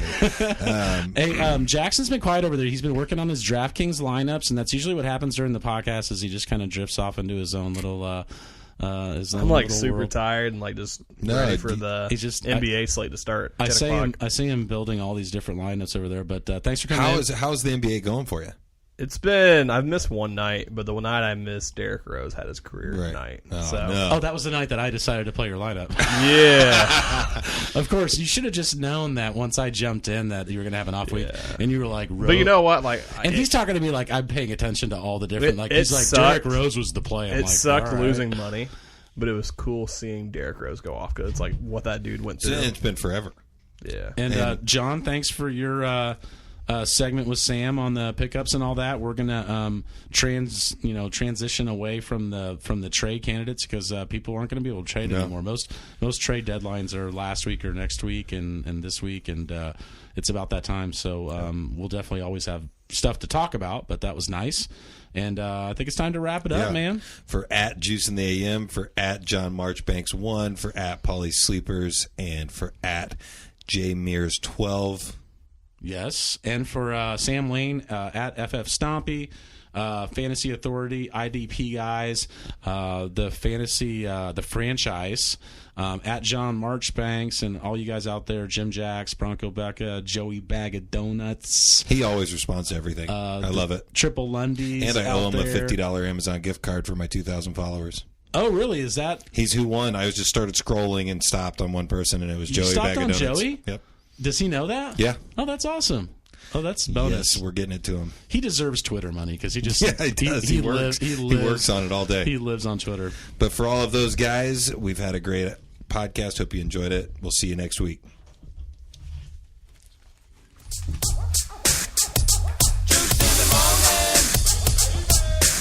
That almost went like 2 hours. Almost. Yeah. That's all right.